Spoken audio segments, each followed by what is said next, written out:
Hello बच्चों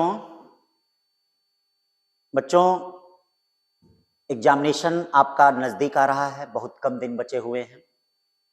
लक्ष्य 5 मई है हम लोगों का। 5 मई को बेस्ट करना है, नीट में बेस्ट रैंक देनी है। तो उसी बेस्ट रैंक को करने के लिए रिवीजन आपका बहुत अच्छा होना चाहिए। बेटा रिवीजन बहुत जरूरी है। अगर वह रिवीजन नहीं अच्छा होगा तो फिर अच्छा नहीं हो पाएगा। तो यहां पर संजीवनी फॉर नीट जेई 2024, तो बेटा कुछ इंपॉर्टेंट क्वेश्चनों की सीरीज के साथ हम आपसे मिल रहे हैं। देखिए संजीवनी फॉर नीट जेई 2024, इसको जरूर देखिए। ये बेटा टॉपिक वाइज इंपॉर्टेंस प्रॉब्लम, मतलब पहले हर चैप्टर में कुछ टॉपिक हमने बनाए हैं और उस टॉपिक से NCERT, exemplar, NEET, JEE, IIT के जो इंपॉर्टेंट क्वेश्चन है, सारे क्वेश्चन नहीं बेटा, जो इंपॉर्टेंट हमें लग रहा है, और देखिएगा आएगा भी इसी में से, जो हमें इंपॉर्टेंट लग रहा है उन क्वेश्चनों की एक सीरीज बना रहे हैं। सुबह मैंने एग्जाम्पलर की सीरीज बनाई थी, तो एक सुबह एग्जाम्पलर और शाम को ये आपको मिलता रहेगा कि ताकि हमारे बच्चे रिवीजन कर सकें, जो घर पे बैठ के तैयार कर रहे हैं। कोर्स भी खत्म हो गए हैं, कुछ बैच के 12th का कोर्स खत्म है और भी टारगेट बैच के कई बैच का कोर्स खत्म है। G1 G2 कुछ जो नए बच्चों हैं उनका नहीं है, पुराने बच्चों का कुछ मैक्सिमम कोर्स खत्म है, कुछ चीज़ें बाकी हैं, तो रिवाइज कर सकें। तो हमारे साथ इसको रिवीजन करिए, खटखट जो चीज़ें आ रही हैं उनको स्किप करिए, जो चीज़ें नहीं आ रही है ध्यान से देखिए। तो बेटा topic wise important problem Sanjeevani for NEET JEE. Physics में चलते हैं। Class 12 chapter number 1 electric charge and field, topic electric charge and coulomb's law. याद रखिए इलेक्ट्रिक चार्ज एंड फील्ड में हम टॉपिक क्या डिस्कस करेंगे आज, electric charge and coulomb's law. NCERT based है, एनसीईआरटी के प्रॉब्लम है, नीट के प्रॉब्लम है, जेई के प्रॉब्लम है। तो आओ चलो चलते हैं। पहला क्वेश्चन हमारे सामने एनसीईआरटी का question. If 10 to power 9 electron moves out of the body to another body every second, how much time is required? How much time is required? How much time is required to total charge of 1 coulomb on the other body?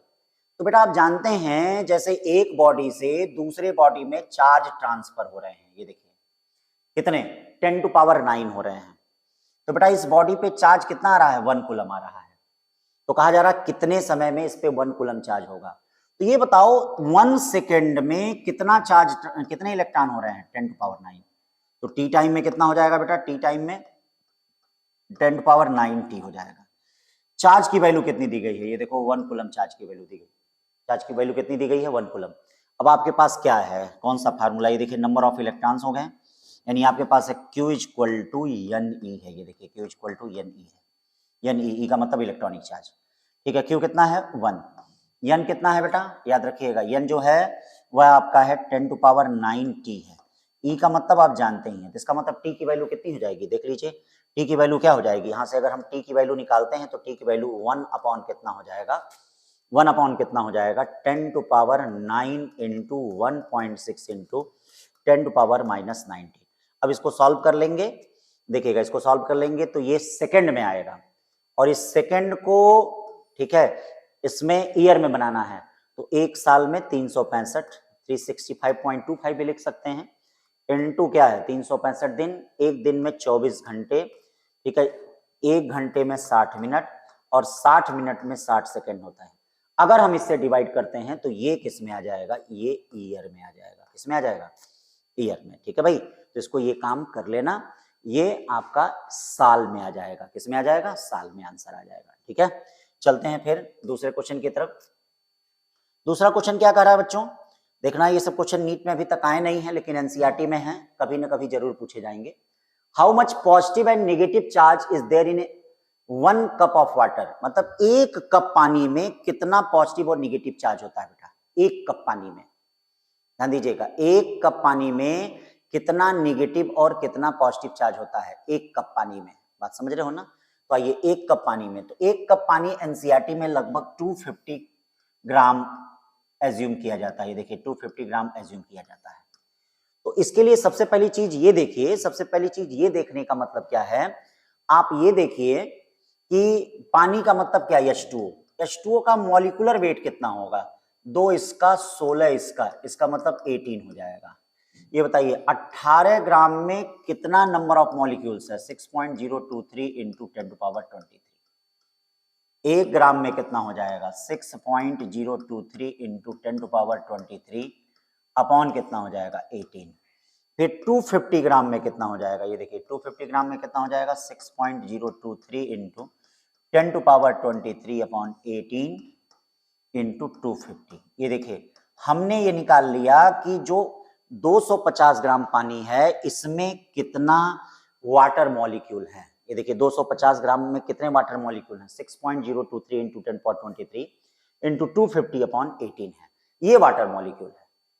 अब आप क्या जानते हैं, एक water के molecule में कितना proton, कितने प्रोटॉन होते हैं, कितने इलेक्ट्रॉन। ठीक है, तो एक देख लो कितने प्रोटॉन H2O में कितने होते हैं, कितने प्रोटॉन होते हैं। H2 में कितना होगा 2, ऑक्सीजन में कितना होगा 8, यानी कितने हो गए 10, यानी चार्ज कितना हो जाएगा Q इक्वल टू, ये देखो Q इक्वल टू हो जाएगा plus minus n into 10E। ये ध्यान देना एक परिवार में 10 लोग हैं, वाटर के एक परिवार में 10 प्रोटॉन हैं और कितने परिवार हैं n, तो टोटल चार्ज क्या हो जाएगा प्रोटॉनिक चार्ज या electronic charge plus minus n into 10E। अब क्या करोगे Q इक्वल टू क्या करोगे भैया, Q इक्वल टू n कितना है, n की वैल्यू आपको पता ही है, देखिए n की वैल्यू है 10 पता है, E पता है, सब कुछ रख लीजिए सॉल्व कर लीजिए, यहां से आपको ये मिल जाएगा, देखिए ये मिल जाएगा।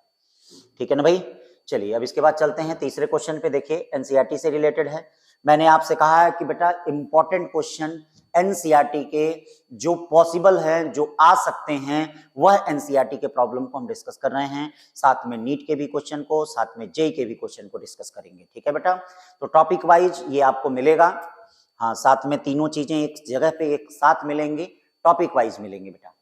तो ये देखिए ये क्या कहा जा रहा है, ध्यान दीजिए, एक charge metallic sphere is suspended bye nylon thread.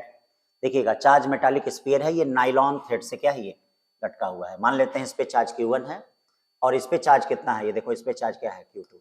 इनके बीच का डिस्टेंस 10 सेंटीमीटर है बेटा, तो 10 सेंटीमीटर है, तो अब इनके बीच का जरा कूलम फोर्स लिखो। कूलम फोर्स क्या होगा K Q1 Q2 अपॉन कितना 10 का क्या स्क्वायर। ठीक है 10 का स्क्वायर। अब क्या कहा जा रहा है, कहा जा रहा है कि अनचार्ज बॉडी C और D से टच कराया जा रहा है। C को A से टच करा रहे हैं, D को B से टच करा रहे हैं। C को बेटा A से टच करा रहे हैं, D को हम B से टच करा रहे हैं और फिर उसके बाद हटा दे रहे हैं, फिर उसके बाद हटा दे रहे हैं। देखो C को A से टच कराया, D को B से टच कराया, फिर उसके बाद क्या किया हटा दिया। ठीक है ना, C को A से टच कराया, D को B से टच कराया और फिर उसके बाद क्या किया हटा दिया। तो जब हटा दिया तो अब इस पे चार्ज कितना हो जाएगा, शेयरिंग ऑफ चार्ज Q1/2, इस पे चार्ज कितना हो जाएगा Q2/2 और इनके बीच की डिस्टेंस को भी कम कर दिया, पहले 10 था 5 कर दिया। अब न्यू फोर्स कितना हो जाएगा बच्चों, F dash equal to new force कितना हो जाएगा K Q1/2 और ये देखो Q2/2 अपॉन कितना हो जाएगा 5 का स्क्वायर।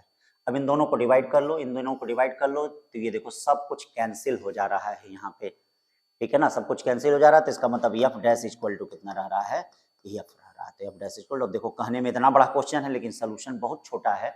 कॉन्सेप्ट को समझना है कि अगर आइडेंटिकल बॉडी को आपस में टच कराते हैं तो चार्ज शेयर कर जाता है, इक्वली शेयर करता है, और अगर नॉन आइडेंटिकल बॉडी को टच कराते हैं तो चार्ज रेडियस के रेशियो में शेयर करता है। इसके रेशियो में बेटा, रेडियस के रेशियो में शेयर करता है। ठीक है ना, तो ये हो गया आपका तीसरा क्वेश्चन। चौथे क्वेश्चन पे चलते हैं बेटा। ठीक है, ये भी एनसीईआरटी का एग्जांपल है, बहुत इंपॉर्टेंट है। कह रहा है कि बेटा कंसीडर 3 चार्ज Q1 Q2, सबका मैग्नीट्यूड 1 है, उसको ट्रायंगल के तीनों कॉर्नर पे रखे हैं। ये देखो ट्रायंगल के तीनों कॉर्नर पे, ये Q हो गया, ये Q हो गया, ये Q हो गया, ट्रायंगल के तीनों कॉर्नर पे रखे हैं और सेंट्रॉइड पे एक चार्ज Q रखा गया, सेंट्रॉइड पे एक चार्ज Q रखा गया है। ठीक है, what is the force acting on charge Q, कहा जा रहा Q चार्ज पे कितना फोर्स एक्ट करेगा। तो चलिए भाई Q चार्ज पे कितना फोर्स एक्ट करेगा, तो ये देखिए इस Q और Q के बीच फोर्स कैसे हो जाएगा, ऐसे। इस Q और Q के बीच फोर्स कैसे हो जाएगा, ऐसे। इस Q और Q के बीच फोर्स कैसे हो जाएगा, ऐसे। क्यों भैया, सेंट्रॉइड पे ऐसे ही होगा। आप जानते हैं कि ट्रायंगल में मीडियंस के बीच का जो एंगल होता है वो 120 डिग्री होता है। कितना होता है, 120 डिग्री। मीडियंस के बीच का जो एंगल होता है 120 डिग्री। तो ये देखिए ये मीडियंस के बीच का एंगल कितना हो गया, 120। मीडियंस के बीच का एंगल क्या हो गया, 120। मीडियंस के बीच का एंगल कितना हो गया, 120। ये बताओ इस एफ का रिजल्टेंट कितना हो जाएगा, एफ का रिजल्टेंट, ये देखो एफ का रिजल्टेंट एफ इधर होगा। ठीक है, तो ये एफ और ये एफ एक दूसरे को कैंसिल कर देगा, तो सेंटर पे नेट फोर्स कितना हो जाएगा, 0 हो जाएगा। सेंटर पे नेट फोर्स क्या हो जाएगा, 0 हो जाएगा। ठीक है ना बच्चों। ठीक है, फिर उसके बाद देखो क्वेश्चन नंबर 5 क्या कर रहा है। क्वेश्चन नंबर 5 कर रहा है consider the charge q q and minus q placed at the vertices of an equilateral triangle. देखिए बेटा इस तरह से, अब देखो यहाँ पे एक चार्ज q, यहाँ पे एक चार्ज q और एक चार्ज यहाँ पे q, ये देखिए यहाँ पे माइनस q है। कह रहा है कि इस तरह से ऐसे रखा जा रहा है। तो अब आपको बताना है कि अब प्रत्येक कॉर्नर पे आपको नेट फोर्स बताना है। देखिए ट्रायंगल के यहाँ पे, अब यहाँ नहीं पूछ रहा है, प्रत्येक कॉर्नर पे पूछ रहा है। क्या कर रहा है, प्रत्येक कॉर्नर पे हाँ नेट फोर्स पूछा जा रहा है। ये देखिए प्रत्येक कॉर्नर पे नेट फोर्स पूछा जा रहा है कि बेटा प्रत्येक कॉर्नर पे नेट फोर्स क्या होगा। ठीक है, आइए चलिए देख लेते हैं प्रत्येक कॉर्नर पे नेट फोर्स क्या होगा। सबके नाम भी हैं, इसका नाम क्या दिया है ए, इसका नाम बी, इसका नाम सी दिया है। ठीक है ना, तो अब चलो इसमें देखते हैं कैसे कैसे फोर्स होता है। पहले इस पे देखते हैं ए पे। इस क्यू के कारण फोर्स बताओ इधर की तरफ होगा, कितना होगा, F equal to K Q square by कितना हो जाएगा आर स्क्वायर। ये माइनस है ये प्लस है, इसके कारण फोर्स कैसे होगा, ऐसे होगा। क्यों पक्का, ये कितना होगा force, F equal to K Q square upon कितना आर स्क्वायर। आप जानते हैं कि ये एंगल 60 डिग्री है, तो ये एंगल पक्का 120 डिग्री होगा। तो इनका रिजल्टेंट एफ ए कितना हो जाएगा, ये बताओ, एफ ए इक्वल टू कितना हो जाएगा, के क्यू स्क्वायर बाई कितना आर स्क्वायर। 120 डिग्री पे अगर आइडेंटिकल फोर्स होते हैं तो उनका रिजल्टेंट वही होता है। अब चलते हैं बच्चों जरा इस पे देखते हैं, ये देखते हैं इस पे, इस प्लस के कारण फोर्स कैसे हो जाएगा, ऐसे, इसके कारण फोर्स कैसे हो जाएगा, ऐसे। ये कितना हो जाएगा, K Q square by are square. ये कितना हो जाएगा, K Q square by are square. ये बताओ इनके बीच का एंगल कितना है, 60 है, तो इनका रिजल्टेंट क्या होगा, F C equal to K Q square by are square क्या हो जाएगा, √3। जब भी दो आइडेंटिकल फोर्स एक दूसरे से अगर 60 डिग्री पे हैं तो उनका रिजल्टेंट कितना हो जाएगा, K Q square by are square √3। अब चलते हैं जरा इस क्यू पे देखते हैं। ये बताओ इस क्यू के कारण इस पे फोर्स कैसा हो जाएगा। ये देखो इस क्यू के कारण इस पे फोर्स कितना होगा, ये K Q square by are square. ठीक है ना भाई, के क्यू स्क्वायर बाई कितना आर स्क्वायर। इसके कारण क्या हो जाएगा, ठीक है, K Q square by are square. Similarly अगर ये एंगल 60 डिग्री है तो ये एंगल कितना होगा, 120 डिग्री। कितना होगा, अब इनका रिजल्टेंट कितना हो जाएगा जरा बताओ तो। इनका resultant F equal to F B equal to कितना हो जाएगा, के क्यू स्क्वायर बाई कितना आर स्क्वायर। तो अब बताओ फोर्स का रेशियो भी अगर पूछे जाए तो आप निकाल सकते हैं, यानी F B into F C. तो एफ ए कितना हो गया 1, ये कितना हो गया, हाँ 1 इंटू कितना हो गया, √3। चाहे तो ऐसे भी निकाल सकते हैं। तो क्या इस तरह से फोर्स आ गया कि नहीं आ गया। तो ये हो गया क्वेश्चन नंबर 5। क्वेश्चन नंबर 6 क्या कर रहा है भैया, देख लीजिए क्वेश्चन नंबर 6 करा, दो चार्ज हैं, क्या करा, एनसीईआरटी एग्जाम्पलर का क्वेश्चन है बेटा, एग्जाम्पलर का। हमने कहा कि ये जो ऑब्जेक्टिव क्वेश्चन है सबको एक जगह हम रख दे रहे हैं। ठीक है, ये देखिए एनसीईआरटी एग्जाम्पलर का, टू चार्ज q एंड -3q are placed fixed on the x axis separated by distance d। ठीक है, देखिए दो चार्ज हैं q और -q, एक q दे रहा है, एक -3q दे रहा है, d डिस्टेंस पे हैं। Where should be third charge 2q be placed such that it will not experience, ठीक है, any force। तो देखो बेटा मैंने क्लास में भी पढ़ाया है, जब एक चार्ज प्लस होता है, दूसरा चार्ज माइनस होता है, तो तीसरे चार्ज को हमेशा, ध्यान दीजिएगा, तीसरे चार्ज को हमेशा लेस मैग्नीट्यूड वाले चार्ज की तरफ रखते हैं। मतलब लेस मैग्नीट्यूड का मतलब क्या है, इधर की तरफ। तो तीसरा चार्ज जो होगा, तीसरा चार्ज होगा उसको हमेशा लेस मैग्नीट्यूड वाले की तरफ रखते हैं। किधर रखते हैं, लेस मैग्नीट्यूड की तरफ। तो लेस मैग्नीट्यूड किधर की तरफ है बेटा, ये देखिए लेस मैग्नीट्यूड इधर है। तो इसका मतलब तीसरे चार्ज को, मतलब तीसरा चार्ज जो भी है 2q को इधर रखते हैं। कितने डिस्टेंस पे, x। अब आपको हमने क्लास में इसका शॉर्टकट फार्मूला भी बताया है। देखिए क्लास में शॉर्टकट फार्मूला भी बताया है। ठीक है, इस क्लास में शॉर्टकट फार्मूला बताया है। इसको जानने के लिए थोड़ा इसको पहले मिटा देते हैं। देखो भैया एक बात याद रखो, जैसे ये q1 है और ये q2 है, तो तीसरे इनके बीच का डिस्टेंस l है, तो दोनों प्लस प्लस है तो बीच में चार्ज को रखेंगे x l माइनस x। ठीक है, तो x की वैल्यू कितनी होती है, √q1 l upon √q1 plus क्या होता है, √q2 होता है। और l माइनस x क्या होता है बेटो, √q2 upon √q1 plus √q2 होता है। ये शॉर्टकट फार्मूला याद रखना ना। ठीक है, नहीं तो भैया वहां फोर्स की वैल्यू निकालो। और यही अगर बेटा क्या होता है, एक मान लो माइनस ये q1 है और q2 है और इनके बीच का डिस्टेंस l है, तो अब ये देखा जाएगा कि चार्ज को किधर रखेंगे। तो याद रखना चार्ज को हम बाहर रखते हैं, और किधर रखेंगे, टूवर्ड्स लेस मैग्नीट्यूड चार्ज। तो अब देख लेना इनमें से कौन सा मैग्नीट्यूड कम होगा। तो मान लेते हैं हम Q1 का मैग्नीट्यूड कम है, तो हम इधर की तरफ रखेंगे। तो अगर इधर की तरफ हम रखते हैं तो ये देखो यक्स की वैल्यू क्या होगी, यक्स की वैल्यू ये होती है जिधर से रखा है √Q1, माइनस मत लगाना, अपॉन जो बड़ा होगा, अब ये बड़ा है जिसका मैग्नीट्यूड बड़ा हो, मैग्नीट्यूड बड़ा देखना है, क्या देखना है, √Q2 माइनस √Q1। ठीक है, Q2 यहाँ पे क्या है, ग्रेटर देन Q1 है। और यही क्या है, अगर L प्लस एक्स निकालना है तो L प्लस एक्स को यहां से निकालिए, √Q2 L अपॉन कितना, √Q2 minus √Q1, √Q2 minus √Q1।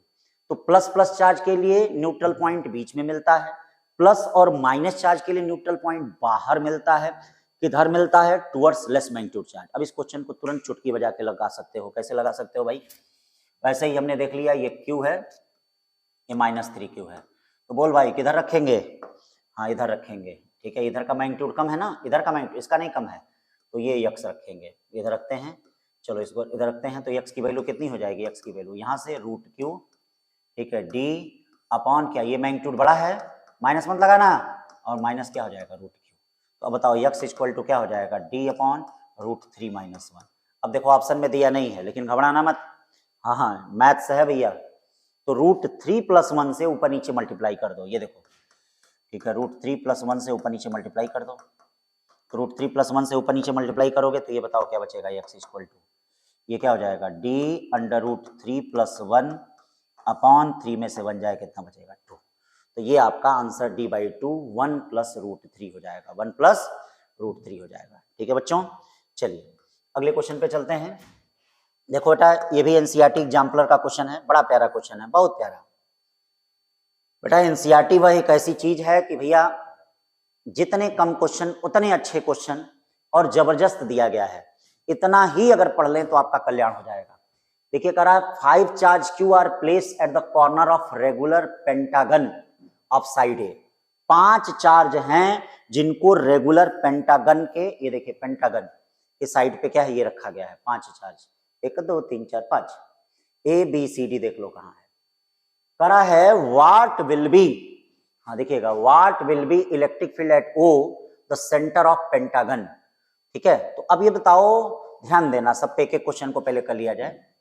इसके कारण इलेक्ट्रिक फील्ड क्या हो जाएगा, ए के कारण यहाँ पे इलेक्ट्रिक फील्ड क्या हो जाएगा, AO, क्यों पक्का, इसके कारण इलेक्ट्रिक फील्ड क्या हो जाएगा, EO, C के कारण क्या हो जाएगा, ये देखो ECO, B के कारण क्या हो जाएगा, EBD एंड BO, ठीक है, और इसके कारण क्या हो जाएगा, EDO। क्यों, इलेक्ट्रिक फील्ड किसी भी पॉइंट पे क्या होता है।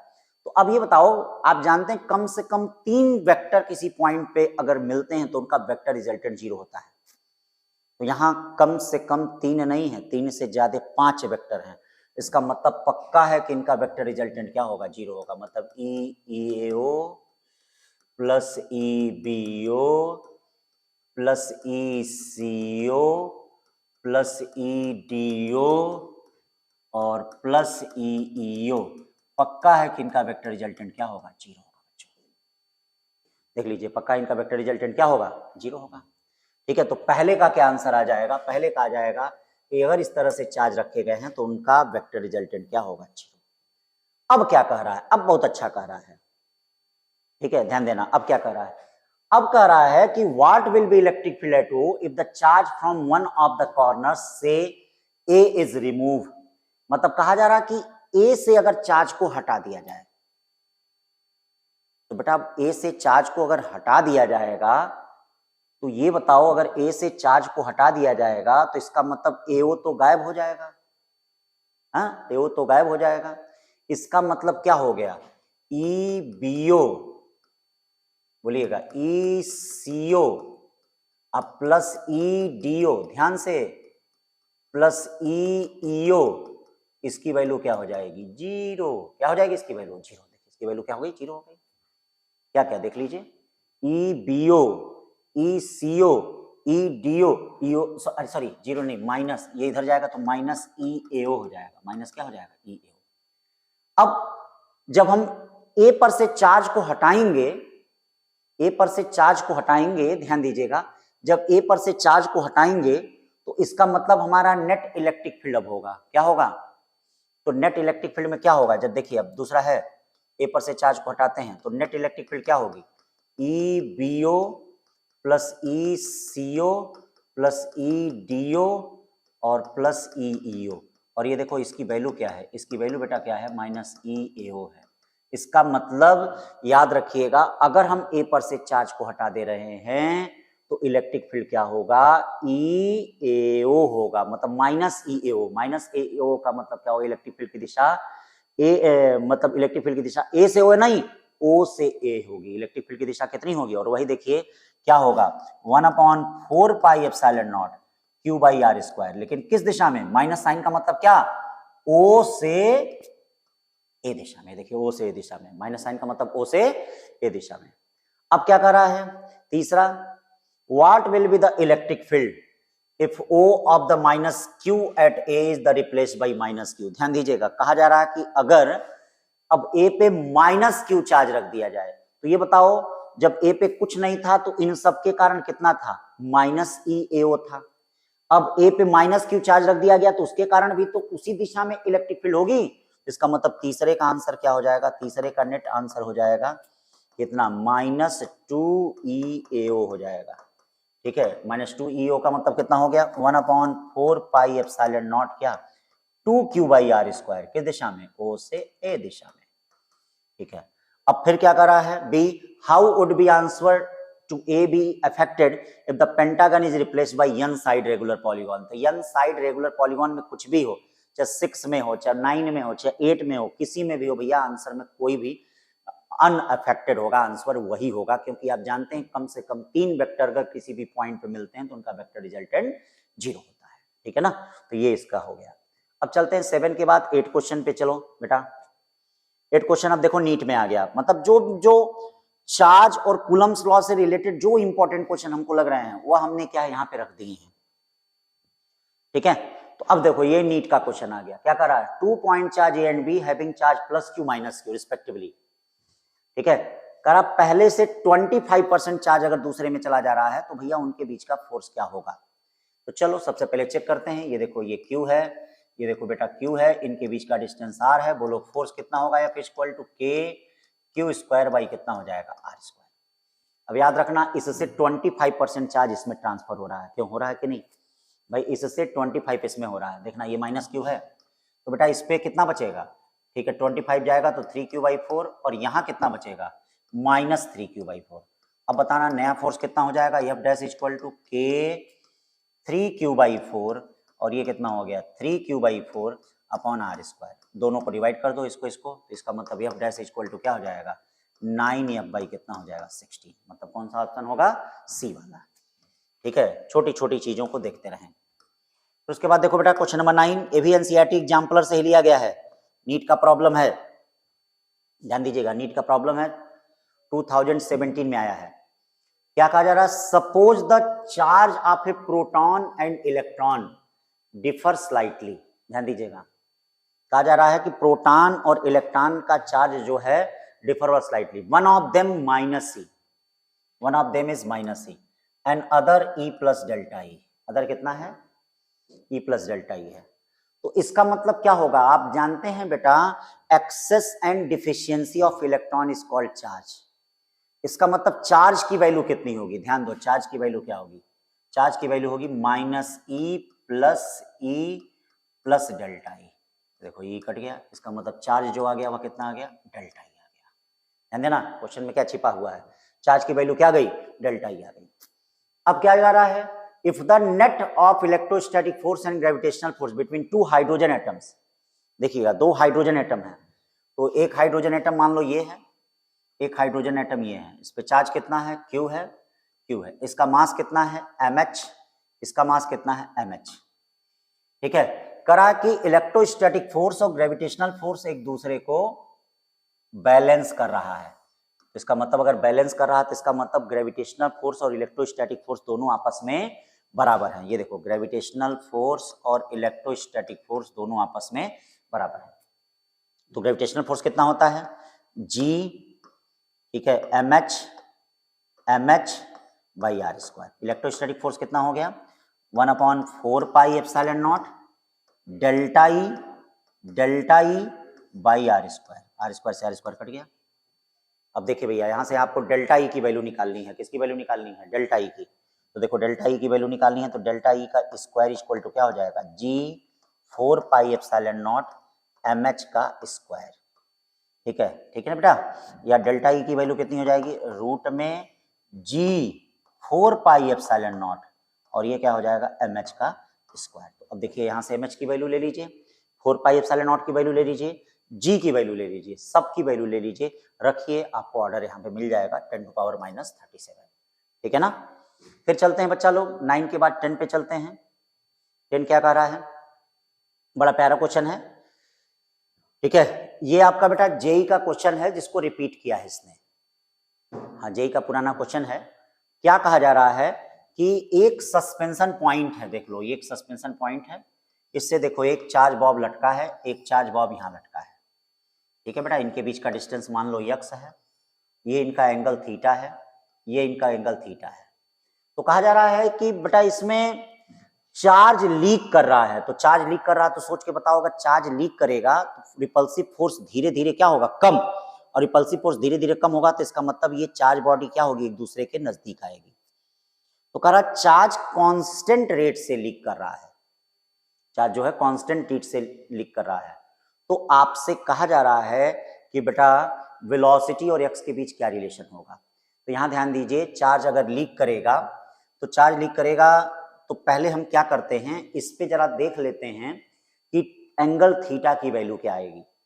तो इसके लिए हम देखते हैं, इसमें टेंशन लगेगा टी, यहाँ ये थीटा है, तो ये क्या होगा? T cos theta. ये क्या हो जाएगा? T sine theta. ये क्या हो जाएगा? Weight m g. और ये क्या हो जाएगा? 1/4πε0 क्यू स्क्वायर बाई क्या? X square. इसका मतलब क्या हो जाएगा? टेन थीटा इक्वल टू क्या होगा? Q square upon 4πε0 X square M G. हमने क्या किया बेटा? देखो इसको इक्विलिब्रियम में कर दिया। इक्विलिब्रियम में करने का मतलब क्या? टी साइन थीटा इसके इक्वल है, टी कॉस थीटा इसके इक्वल है, दोनों को डिवाइड करेंगे तो टेन थीटा इक्वल टू क्या होगा? Q square upon 4πε0 X square M G होगा। Tan theta equal to Q square upon 4πε0 X square क्या होगा? एम जी होगा। क्यों बच्चों? ये हमने देखे, इसमें हमने इसको डिवाइड कर दिया। तो अब यहां पे क्वेश्चन में क्या कर रहा है? चार्ज लीक कर रहा है। क्या बेटा? चार्ज। अब ये ध्यान देना, जितने सस्पेंडेड वाले क्वेश्चन हैं, एक शॉर्ट ट्रिक मैं दे रहा हूं, जितने, चूंकि इंपॉर्टेंट है, नीट में 2 बार आ चुका है, जितने सस्पेंडेड वाले चार्ज हैं, जितने, चूंकि इसमें जो क्वेश्चन बनता है वो मैकेनिक्स से बनता है, तो एक चीज हमेशा रटे रहना, याद किए रहना बच्चों, tan theta equal to Q square upon 4πε0 X square M G. अब इसी में चेंज करके सब कुछ बन जाएगा। अब यहां क्या कर रहा है? यहां डिस्टेंस उनके बीच का बहुत कम है, इसका मतलब थीटा बहुत छोटा है। तो अगर थीटा बहुत छोटा है तो ये बताइए टेन थीटा की वैल्यू क्या हो जाएगी? ये x/2 होगा और यल होगा। थीटा अगर बहुत छोटा होता है तो साइन थीटा के बराबर होता है। किसके बराबर होता है? Sine theta. और टेन थीटा की वैल्यू क्या हो जाएगी? x/, कितना हो जाएगा? 2l। और ये Q square upon 4πε0 X square M G. हम क्या करते हैं? क्यू और एक्स में रिलेशन लेते हैं, बाकी सब कांस्टेंट है, क्यू और एक्स में रिलेशन लेते हैं। तो क्यू स्क्वायर एक्स का एक्स स्क्वायर से मल्टीप्लाई, ठीक है, तो हटाते हैं इसको। देखिएगा q square directly proportional to क्या आता है? X cube. देख लीजिएगा पीछे वाले में, या q directly proportional to x पे 3/2। ठीक है, अब इसको टाइम के रिस्पेक्ट में डिफरेंशिएट कर दो। dq/dt directly proportional to d/dt x पे 3/2। ठीक है, चलिए इसको डिफरेंशिएट करेंगे। देखिएगा डिफरेंशिएशन बाई पार्ट है। ये क्या हो जाएगा? d/dt एक्स पे 3/2, 3/2 एक्स पे 1/2 और ये dx/dt बचा कि नहीं? डिफरेंशिएशन बाई पार्ट है। देखिए dq/dt कांस्टेंट है, 3/2 कांस्टेंट है, dx/dt को वेलोसिटी कहते हैं। इसका मतलब v inversely proportional to x पे हाफ हो गया, या v directly proportional to x पे कितना हो जाएगा? -हाफ। तो काफी इंपॉर्टेंट क्वेश्चन है बेटा, v directly proportional to x पे कितना हो जाएगा? -हाफ। तो ये क्या हो जाएगा? a। फिर आगे चलते हैं बच्चा लोग। ठीक है, 11वें क्वेश्चन की तरफ चलते हैं। देखो अब ये भी देखो उसी पे है। अब अगर एक बार कॉन्सेप्ट याद कर लोगे ना, तुरंत ऐसे चुटकी बजा के हो जाएगा। जब भी सस्पेंडेड क्वेश्चन आए, कुछ ना याद आए, tan theta equal to Q square upon 4 pi epsilon naught x square mg। बोलो tan theta equal to Q square upon 4 pi epsilon naught x square mg। अब इसमें क्या कह रहा है, इसमें कह रहा कि अगर सस्पेंशन पॉइंट y/2 डिस्टेंस नीचे शिफ्ट हुआ है तो इनके बीच का डिस्टेंस क्या होगा। तो कुछ नहीं, लिखो ना, थीटा लिखो, tan थीटा लिखो। तो बोलो tan थीटा क्या होगा, Q square upon 4 pi epsilon naught r square mg। अब देखो जब ये नीचे सस्पेंशन पॉइंट आएगा तो इसका थीटा बेटा चेंज हो जाएगा। इसका थीटा कितना हो जाएगा, थीटा डैश। ये देखिए इसका थीटा कितना हो जाएगा, थीटा डैश।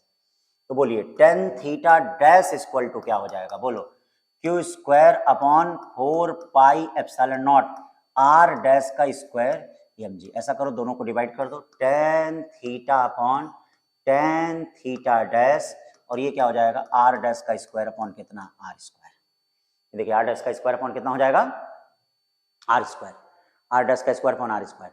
अब इस ट्रायंगल से जरा tan थीटा की वैल्यू देख लो, tan थीटा की वैल्यू देख लो, ये कितना हो जाएगा, r/2 y। तो tan थीटा की वैल्यू क्या हो जाएगा, परपेंडिकुलर अपॉन बेस।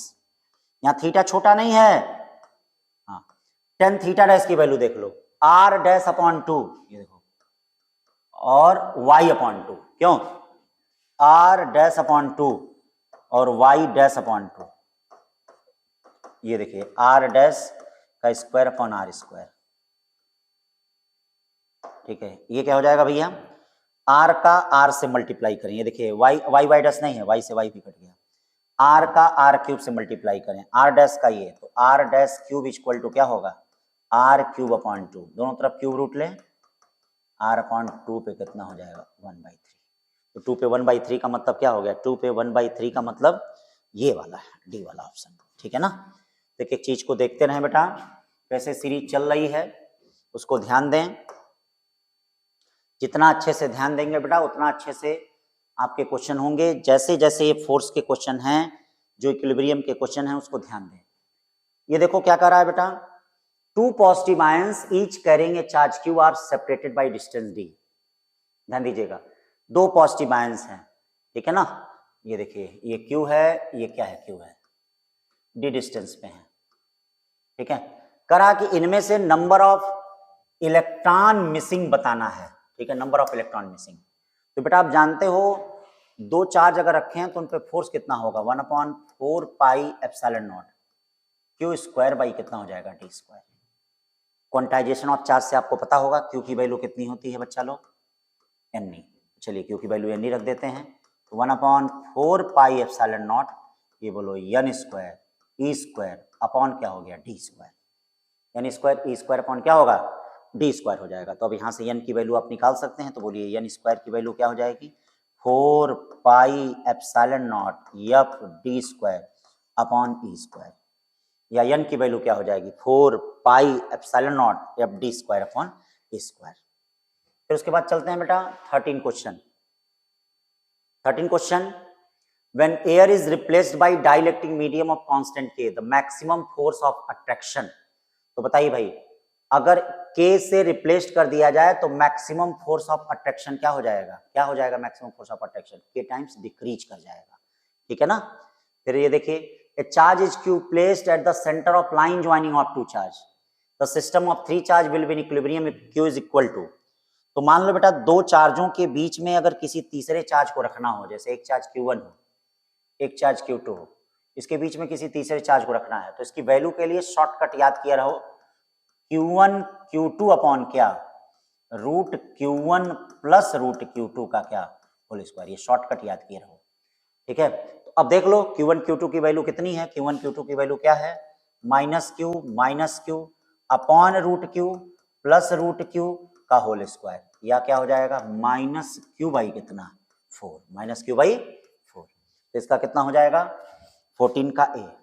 अब आ जाओ 15 क्या कह रहा है, कह रहा है कि point charge plus q minus q and plus q are kept on the x axis, ठीक है। किस प्रकार का इक्विलिब्रियम है, तो देख लीजिए बेटा किस प्रकार का इक्विलिब्रियम है। यहाँ प्लस 4q है, ये माइनस q है, और ये प्लस 4q है।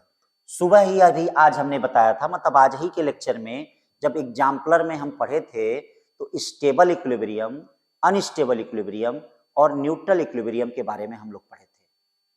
ठीक है, पढ़े थे कि नहीं? स्टेबल इक्विलिब्रियम, अनस्टेबल इक्विलिब्रियम और न्यूट्रल इक्विलिब्रियम के बारे में बेटा हम लोग क्या किए थे? पढ़े थे सुबह ही, आज ही। तो यहाँ पे देखो, ध्यान दो, ये +4 क्यों दिया है, माइनस क्यों दिया है, ये +4 क्यों दिया है।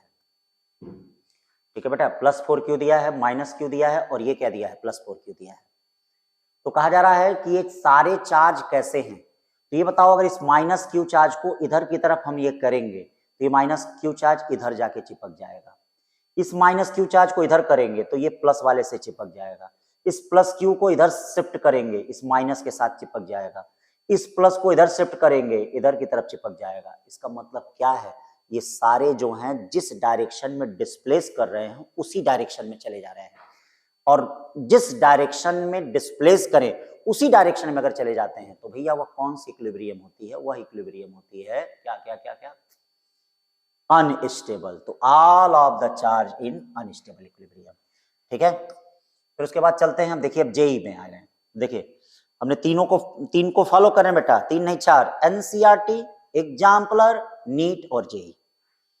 ठीक है, जो अच्छे अच्छे क्वेश्चन है, देखिए जैसे जेई 2020 का क्वेश्चन है, करा है कि charge of 4 coulomb is divide into 2, the distance between the 2 divided charge is constant, the magnitude of divided charge so that the force between them is maximum.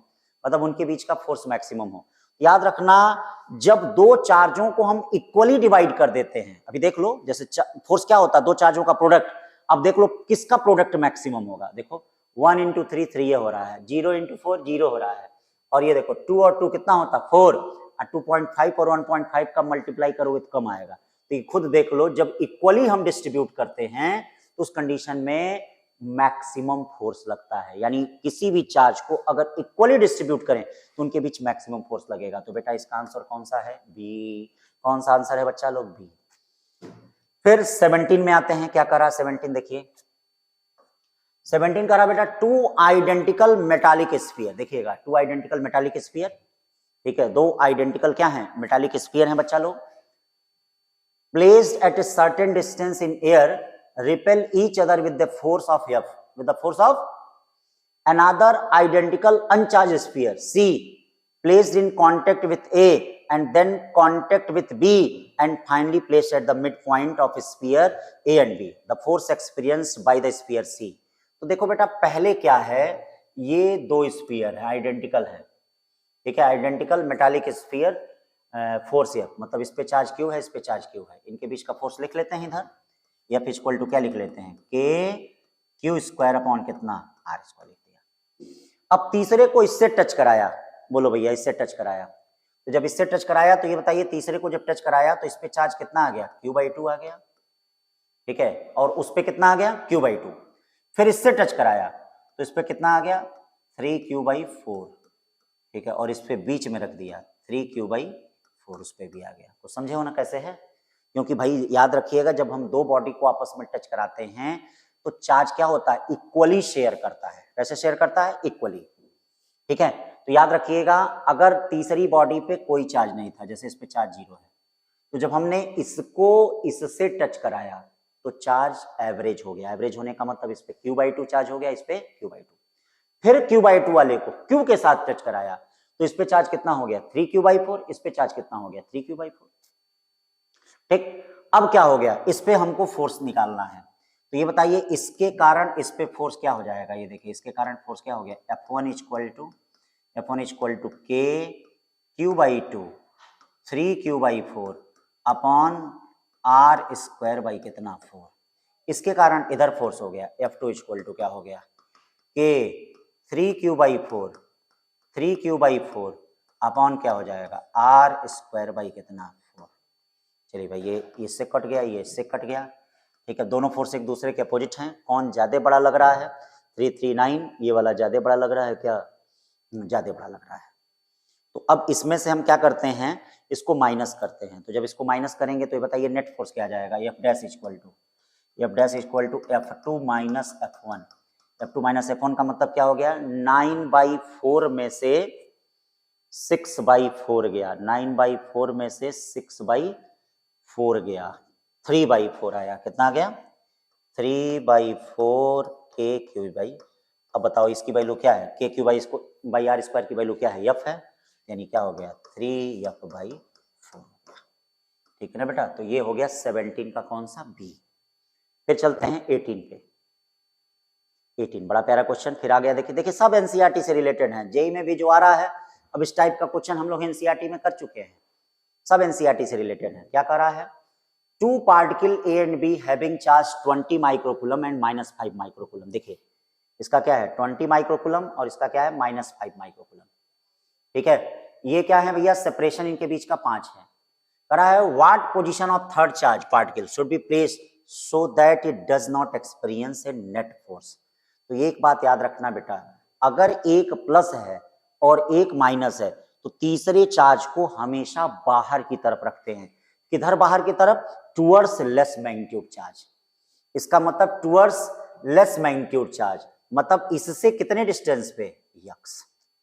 तो मान लीजिए इससे यक्स डिस्टेंस पर रखेंगे तो यक्स की वैल्यू कितनी होगी जरा बताओ, फार्मूला भी शॉर्टकट हम बताए थे। देखो क्या हो जाएगा, रूट में 5 × 5 अपॉन जो बड़ा होगा रूट में 20 माइनस रूट में क्या 5। सॉल्व करो, यक्स की वैल्यू √5 है, ठीक है, इंटू 5 है, √5 को कॉमन कर लिया, ये √4 बचा, 2 - 1 ये कट गया, इसका मतलब क्या आ गया 5 सेंटीमीटर, यानी 5 सेंटीमीटर फ्रॉम माइनस। ये देखिए फार्मूला याद करो तुरंत हो जाता है, सब कहने को है कि बहुत कठिन है।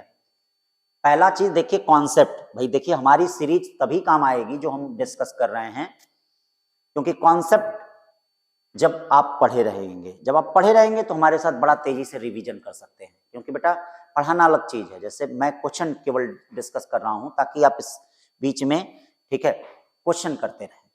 पढ़ाने के लिए क्लास में तो पढ़ा ही रहा हूं, अब इस तेजी से जो जो पढ़ाया है मैंने उसको आप घर बैठ के क्या है अच्छे से कर लीजिए। 19 क्वेश्चन देखिए, 19 क्वेश्चन बड़ा प्यारा क्वेश्चन है, नीट में भी कभी ना कभी रिपीट हो सकता है। ठीक है, इसमें देखो सेम उसी टाइप का क्वेश्चन है जो इसके पहले मैंने कराया था, ये भी जेई का क्वेश्चन है आया हुआ 2018 का। क्या कर रहा है बेटा, two identical conducting sphere A and B carry equal charge, they are separated by a distance much larger their diameter. देखिए दो बॉडी हैं, इन पे चार्ज क्या है बेटा, इन पे चार्ज क्यू है, इन पे चार्ज क्यू है, इनके बीच की डिस्टेंस कितनी है आर, इनके बीच का फोर्स कितना है, equal to K Q square by कितना आर स्क्वायर। अब करा तीसरी बॉडी है, पहले इससे टच कराई गई, अनचार्ज है, तो जब इससे टच कराई गई तो चार्ज क्या हो गया इस पे Q/2, और जब फिर इस पे चार्ज Q/2 आ गया, इससे टच कराया गया तो इस पे चार्ज कितना हो गया 3Q/4, डिस्टेंस वही है। अब इनके बीच का फोर्स कितना हो जाएगा देख लो, F डैश इक्वल टू क्या हो जाएगा के क्यू स्क्वायर के 3Q² बाई 8R स्क्वायर। अब इन दोनों को डिवाइड कर दो, F और F डैश को डिवाइड करो तो बोलो कितना आ जाएगा 3F/8, 3F/8। फिर इसके बाद चलते हैं 20 क्या कर रहा है बेटा, two charge each equal to q are kept at x equal to -a। देखिए x equal to -a and x equal to a, मतलब कहाँ चार्ज रखा गया है। ठीक है, हमेशा एक बात ध्यान दें, ठीक है, जब भी क्या है दो चार्जों के बाइसेक्टर पे अगर किसी चार्ज को रखते हैं, कैसा भी बाइसेक्टर हो, ठीक है, किसी चार्ज को रखते हैं, मान लीजिए किसी चार्ज को रख रहे हैं, ये क्यू रख रहे हैं, ये x है, ये L है, तो इस पे net force F equal to जैसे 2KQQ x upon L square plus x square पे 3/2। ये ध्यान दिया करें, जैसे सर्कुलर रिंग के एक्सेस पे इलेक्ट्रिक फील्ड नहीं होती है, सेम उसी तरह से होता है। जब भी कोई चार्ज किसी बाइसेक्टर पे रखे रहे, मतलब ये जानते ही होंगे इसका प्रोसीजर, दो फोर्स होते हैं, दोनों फोर्स का हम रिजल्टेंट लेते हैं, तो हमेशा याद रखिए जब भी परपेंडिकुलर बाइसेक्टर पे कोई चार्ज है तो उस पे फोर्स कितना होगा 2KQQX upon L square plus x square पे 3/2। तो ये क्या कह रहा है, इसमें ऐसे चार्ज रखे गए हैं, ठीक, टू चार्ज यहाँ Q0/2 है, Q/2 है, ये A है, ठीक। तो अब बताओ यहाँ फोर्स कितना हो जाएगा, F equal to 2KQ/2 y upon L कितना है जरा बताना, y square plus a square पे 3/2, 2 से 2 कट गया, कट गया कि नहीं। अब क्वेश्चन में कहा कि y a से काफी छोटा है, तो बेटा y अगर काफी छोटा होगा तो इसको हम इग्नोर कर सकते हैं। ये देखिए, तो जब इग्नोर कर देंगे तो k q q ये कांस्टेंट होगा, यानी f डायरेक्टली प्रोपोर्शनल टू किसके होगा, y। f directly proportional to किसके होगा, y होगा। तो f directly proportional to y का मतलब क्या हो जाएगा यहाँ पे, b वाला ऑप्शन। कौन सा हो जाएगा, b वाला। ठीक है, फिर आ जाओ बेटा 21 क्वेश्चन। फिर देखो ये सस्पेंडेड वाला क्वेश्चन है। तो जब भी किसी लिक्विड में किसी दो बॉडी को अगर सस्पेंड कर रहे हैं, तो अभी हमने शॉर्टकट बताया था, क्या याद रखना है बच्चा आप लोगों को, बोलिए tan theta equal to Q square upon 4 pi epsilon naught x square mg याद रखना है। कुछ भी हो, बाकी इसमें मैकेनिक्स लगाते जाइए। तो कहा जा रहा है बेटा दो बॉडी हैं, हाँ 30 डिग्री पे सस्पेंड है। ठीक है, ऐसे है ये, देखिए 30 डिग्री 30 डिग्री पे सस्पेंड है। सस्पेंडेड इन लिक्विड, मान लो लिक्विड की डेंसिटी सिग्मा है, उनकी डेंसिटी कितनी है बेटा, रो स्फीयर की। तो कह रहा है डाइलेक्ट्रिक कांस्टेंट बताओ। तो ये बताओ, और हाँ एक चीज और कहा जा रहा है कि उनका लटकाने पे एंगल उनका क्या है, रिमेन द सेम है। तो सबसे पहले एयर में अगर बॉडी है तो tan थीटा इक्वल टू क्या होगा, ये बताओ। tan थीटा इक्वल टू क्या होगा, Q square upon 4 pi epsilon naught x square mg होगा। जब किसी लिक्विड में बॉडी को डुबा रहे हैं, किसी लिक्विड में, तो बताइए लिक्विड में डुबा रहे हैं तो इसका मतलब क्या हो जाएगा, tan थीटा बदलेगा नहीं, क्यों, क्वेश्चन कह रहा है। अब क्या होगा लिक्विड में जब डुबाएंगे, तो क्यू स्क्वायर तो वही रहेगा, 4 पाई एप्सिलॉन नॉट, इसके बगल में k आ जाएगा, x स्क्वायर वही रहेगा। और याद करो, जब किसी भी बॉडी को किसी लिक्विड में डुबाते हैं तो नीचे से अपथ्रस्ट लगता है। तो जब अपथ्रस्ट लगता है तो इसका मतलब क्या हो जाएगा, mg 1 माइनस कितना हो गया, सिग्मा बाई रो। चलिए इन दोनों को डिवाइड कर देते हैं। इन दोनों को डिवाइड कर लेंगे तो ये देखो क्या आएगा, k, ठीक है, k equal to rho upon rho minus sigma आएगा। इन दोनों को जब डिवाइड कर लेंगे तो रो की वैल्यू देख लो कितनी है, 1.6 है, 1.6 माइनस 0.8 है, सॉल्व करोगे तो कितना आएगा, 2। देखना ये क्वेश्चन नीट में आ सकता है, बहुत इंपॉर्टेंट क्वेश्चन है। ठीक, चलो भैया अब चलते हैं 22 पे, बड़ा प्यारा क्वेश्चन। ठीक है, जेई का क्वेश्चन है 2009 का, ये भी रिपीट हो सकता है कभी न कभी। ठीक है, अब देखिए इससे आपका पूरा चार्ज और कूलम्स लॉ का हमने पूरा रिवीजन करा दिया। ठीक है, फिर अगले में इलेक्ट्रिक फील्ड, इलेक्ट्रिक पोटेंशियल, इन सब का एक में इलेक्ट्रिक फील्ड का पूरा रिवीजन हो जाएगा, एक में इलेक्ट्रिक पोटेंशियल का एक लेक्चर में हो जाएगा। ठीक है, ऐसे करते करते 4-5 लेक्चर में एक आपके चैप्टर तुरंत खत्म हो जाएंगे। एक 4-5 लेक्चर, 4 लेक्चर 5 लेक्चर में जाते जाते पूरा एक चैप्टर आपका खत्म रिवीजन में। तो यहाँ पे क्या है, charge Q the placed at the each of the opposite corners of square. ठीक है भाई, तो ये देखिए यहाँ पे चार्ज क्यू रखा है, यहाँ पे चार्ज क्यू रखा है, charge Q place the each of the other 2 corner, यहाँ रखा है। Net electric force on Q 0, इस पे देखो अब क्यू पे कैसे कैसे फोर्स होगा। एक देखो F1 इक्वल टू क्या होगा, k Q Q by L square. एक इसके कारण होगा F2 इक्वल टू क्या होगा, k Q Q by L square. और ये बताओ ये डिस्टेंस कितनी होगी, l√2, यानी ये फोर्स कितना हो जाएगा, F3 equal to k Q square by 2l square. अब बताइए इस पे 2 फोर्स लग रहे हैं, एक F1 लग रहा है, एक F2 लग रहा है। तो बोलो F1 और F2 का रिजल्टेंट कितना हो जाएगा, ये क्या, k Q Q by L स्क्वायर√2। अब ये वाला फोर्स और ये वाला फोर्स सेम डायरेक्शन में है, लेकिन क्वेश्चन कर रहा रिजल्टेंट फोर्स 0 है, तो इसका मतलब k क्यू क्यू√2 upon L square plus k Q square upon 2l square equal to क्या हो गया, 0। चलिए भाई अब क्या करेंगे, इसमें से कुछ कॉमन हो रहा है, कुछ कॉमन सॉमन हो रहा है, k कॉमन हो गया, q कॉमन हो गया, l स्क्वायर कॉमन हो गया, तो क्या हो गया, q√2 plus q by 2 equal to क्या हो गया, 0। ये सारा इधर जाके क्या हो गया बेटा, 0 हो गया। तो जब सारा इधर जाके 0 हो गया तो इसका मतलब क्या हो जाएगा, q by q equal to क्या हो गया, -2√2। कौन सा हो जाएगा, ए। 22 के बाद चलते हैं 23। देखिए बेटा ये भी बड़ा अच्छा क्वेश्चन। ठीक है, कह रहा है कि 4 charge each of -q are placed at the 4 corner of square. ये देखो 4 चार्ज हैं, एक -q है, -q है, -q है, -q है, और एक बेटा क्या है, स्मॉल q है, इसको कॉर्नर पे रखा गया है, सेंटर पे। If the system is in equilibrium the value of Q is, यानी क्यू की वैल्यू, ठीक है, क्यू की वैल्यू बताइए, क्यू की वैल्यू बताइए। तो भैया क्यू की वैल्यू बतानी है तो ये बताइए, इस माइनस क्यू के बीच फोर्स कैसे लगेगा? F1 इक्वल टू क्या लगेगा? के Q square upon L square. इसके बीच में रिपल्सिव फोर्स लगेगा। F2 इक्वल टू क्या? के Q square by L square. Equilibrium का मतलब उस पर नेट फोर्स जीरो। एक इस क्यू और इस क्यू के बीच फोर्स लगेगा। ये देखो ये क्या होगा? F3 इक्वल टू क्या हो जाएगा? K Q square upon 2l square. भाई इनके बीच का डिस्टेंस कितना होगा? 2l, root 2l। और एक बेटा क्या लगेगा? एक देखिए इनके बीच का फोर्स लगेगा। ये क्या होगा? F4 इक्वल टू क्या हो जाएगा? के क्यू क्यू, और ये देखो L square, L by root 2 होगा तो 2 ऊपर चला जाएगा।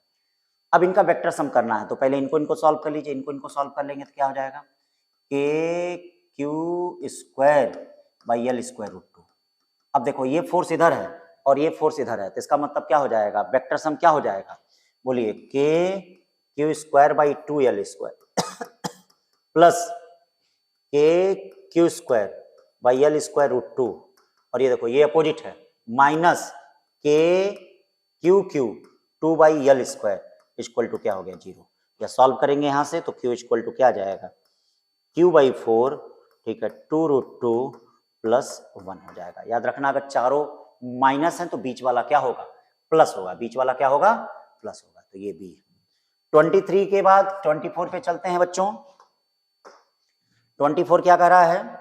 ध्यान देना, 3 चार्ज हैं minus Q1 plus Q2 and minus Q3 are placed as shown in the figure. The x component of force on minus Q1 minus Q1 पे आपका x कंपोनेंट फोर्स का निकालना है।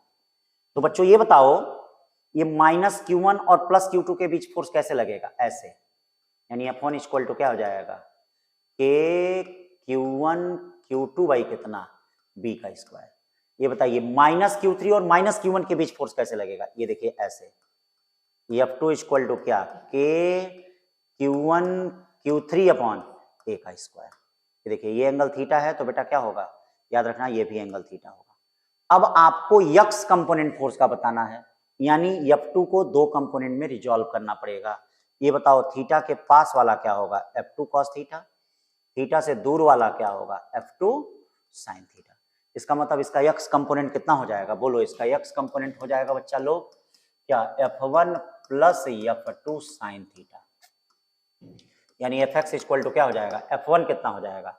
F1 हो जाएगा के Q1 Q2 बाई b का square, और ये क्या हो जाएगा? के Q1 Q3 बाई a का स्क्वायर sin थीटा।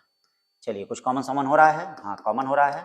तो जो कॉमन हो रहा है तो उसके बाद बच क्या रह रहा है? Q2 बाई b का स्क्वायर और प्लस Q3 बाई a का स्क्वायर sin थीटा। तो है कोई Q2 बाई b का स्क्वायर प्लस Q3 बाई हाँ a स्क्वायर sin थीटा, ये वाला। ठीक, तो इस तरह से बेटा ये हमने कूलम अब नहीं है, चलिए बहुत अच्छी बात। तो इस तरह से हमने जो आपका चार्ज और कूलम्स लॉ से रिलेटेड जो इंपॉर्टेंट क्वेश्चन थे एनसीईआरटी, एग्जाम्पलर, जेई और नीट, ये हमने डिस्कस कर दिए। इसी के साथ जैसे सीरीज चल रही है आप लोग भी रिवीजन करते रहिए। जिन बच्चों को नहीं आ रहा है ध्यान दें, जिनको आ रहा है वह स्किप करके आगे बढ़ते जाएं। ठीक है, इग्नोर भी कर सकते हैं, कोई दिक्कत नहीं है, लेकिन आपके बहुत काम की चीज है, आपको सेलेक्ट होना ही है, हम होंगे कामयाब। बस ये चीज ध्यान देना है, तेरी जीत मेरी जीत, तेरी हार मेरी हार। तो जीतना है आपको, जीतना ही होगा बेटा, बहुत ही अच्छा करना होगा, बहुत ही अच्छा करना होगा। ठीक है बच्चों, आज के लिए बस इतना ही। Thank you.